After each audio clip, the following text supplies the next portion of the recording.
Bonjour à tous, et comme promis, on se retrouve pour le fait marquant. C'est avec notre correspondant à Paris, Mustapha Toussa. Mustapha, bonjour.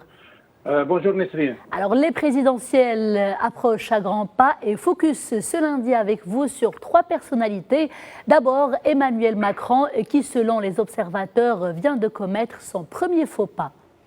Oui, c'est vrai que depuis un certain temps, Emmanuel Macron survolait les sondages. Il avait une image idyllique, il pouvait parler à la fois à la gauche et à la droite. Et même si on n'avait pas une idée précise sur son programme politique et économique et social, l'opinion avait une certaine sympathie pour ce jeune loup de la politique qui s'est imposé en un temps record. Mais voilà, il vient de lâcher une bombe qui est de qualifier la colonisation de crime contre l'humanité. Alors la droite et l'extrême droite lui sont tombés à bras raccourcis et on s'est rendu compte qu'il a commis un vrai faux pas, non pas de vouloir réconcilier les Algériens avec les Français à travers une histoire tumultueuse et sanglante, mais à travers cette qualification maladroite. Alors il a fait un retour en arrière et ça a écorné son image et les vrais problèmes commencent pour Emmanuel Macron parce que là, on interroge sa compétence et son sérieux et sa crédibilité pour devenir éventuellement le prochain président de la République. Et pendant qu'Emmanuel Macron continue sa marche, Mustapha Toussa,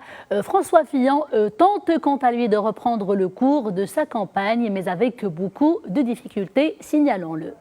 Oui, il tente un rebondissement, une renaissance, comme l'appelle la presse. Il tente de se rendre audible sur son programme politique, alors que chaque fois qu'il sort, chaque fois qu'il accorde une interview ou qu'il organise un meeting, les gens lui posent la question sur le Penelope Gate.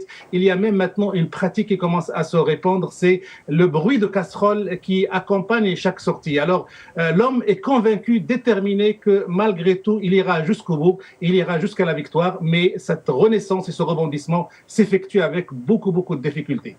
Et l'on termine avec la troisième personnalité. Il s'agit d'une femme, Marine Le Pen, qui est au Liban actuellement, et cela pour renforcer son ampleur internationale, Mustapha Toussa. Oui, c'est vrai, Nesrine, Marine Le Pen qui profite des problèmes de Macron et des difficultés de François Fillon est partie au Liban rencontrer le président de la République libanaise, Michel Aoun.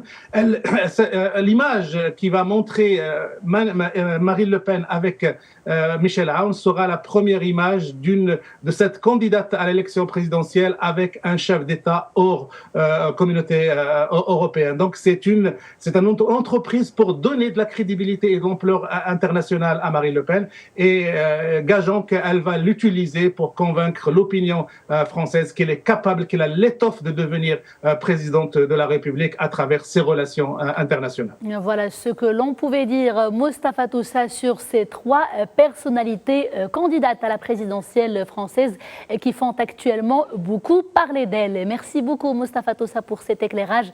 Merci également à vous qui avez suivi ce journal. C'est ainsi que nous arrivons à sa fin. L'information sera de retour dans quelques instants. Ce sera en compagnie de Hussam Den Nasr et ce sera en langue arabe. Quant à moi, je vous retrouve à 8h30 pour un nouveau journal. D'ici là, portez-vous bien.